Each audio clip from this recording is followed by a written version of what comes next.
హైదరాబాద్ శివారు ప్రాంతమైన వట్టినాగులపల్లిలో నిన్న అదృశ్యమైన 10 ఏళ్ల బాలుడు శ్రీనివాస్ మృతి చెందాడు. నీళ్లు నిల్వ చేసిన కుంటలో పడి దుర్మరణం పాలయ్యాడు.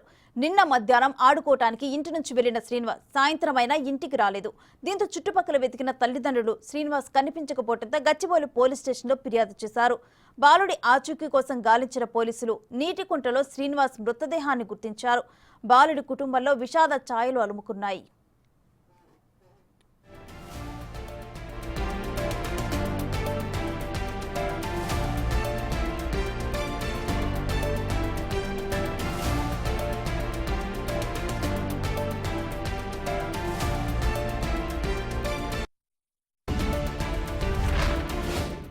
గత కొంతకాలంగా నీటి దందా చేస్తున్న సంజీవరెడ్డి ట్యాంకర్ల ద్వారా నీళ్లు అమ్మి సొమ్ము చేసుకుంటున్నాడు.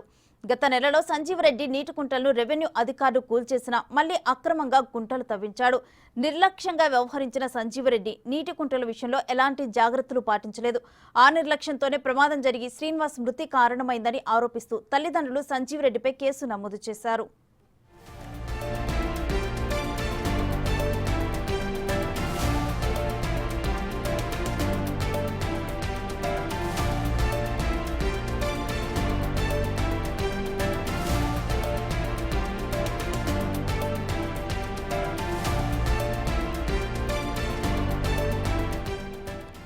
హైదరాబాద్ శివారు ప్రాంతమైన వట్టినాగులపల్లిలో నిన్న అదృశ్యమైన 10 ఏళ్ల బాలుడు శ్రీనివాస్ మృతి చెందాడు.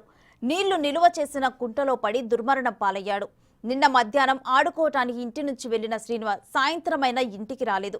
దీంతో చుట్టుపక్కల వెతికిన తల్లిదండ్రులు శ్రీనివాస్ కనిపించకపోవడంతో గచ్చిబౌలి పోలీస్ స్టేషన్లో ఫిర్యాదు చేశారు. బాలుడి ఆచూకీ కోసం గాలించిన పోలీసులు నీటి కుంటలో శ్రీనివాస్ మృతదేహాన్ని గుర్తించారు.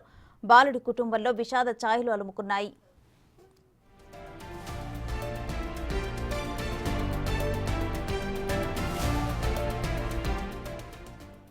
ఇంకా ఇదే అంశానికి సంబంధించిన డీటెయిల్స్ మా ప్రతినిధి సురేష్ ఫోన్ లైన్ ద్వారా అందిస్తారు.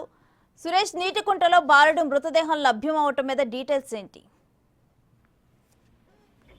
గచ్చిబౌలి పోలీస్ స్టేషన్ పరిధిలోని వట్టినాగుపల్లిలో నిన్న బాలుడు శ్రీనివాస్ 15 సంవత్సరాలు ఉంటాడు. అతను ఆడుకుందామని చెప్పేసి ఇంట్లో నుంచి బయటకు వెళ్ళాడు. తిరిగి ఇంటికి రాకపోవడంతోనే తల్లిదండ్రులు చుట్టుపక్కల వెతికారు. కానీ ఎంతకీ బాలుడు ఆచూకీ దొరకకపోవడంతో గచ్చిబౌలి పోలీస్ స్టేషన్ లో ఫిర్యాదు చేశారు. పోలీసులు కేసు నమోదు చేసుకొని బాలుడు కోసం వెతుకుతుండగా ఈ రోజు ఉదయం పక్కనే ఉన్నటువంటి నీటి కుంటలో బాబు మృతదేహాన్ని గుర్తించడం జరిగింది.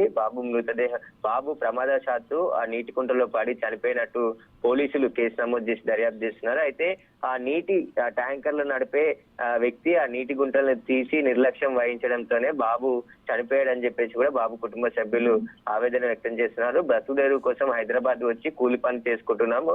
ఆ బాబుని స్థానికంగా ఉన్న ప్రభుత్వ స్కూల్లో జాయిన్ చేసి చదివిస్తున్నామని చెప్పేసి చెప్తున్నారు.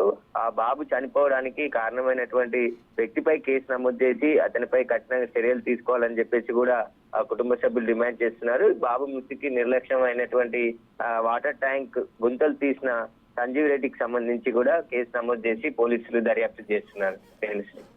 Right, thanks for the details Suresh.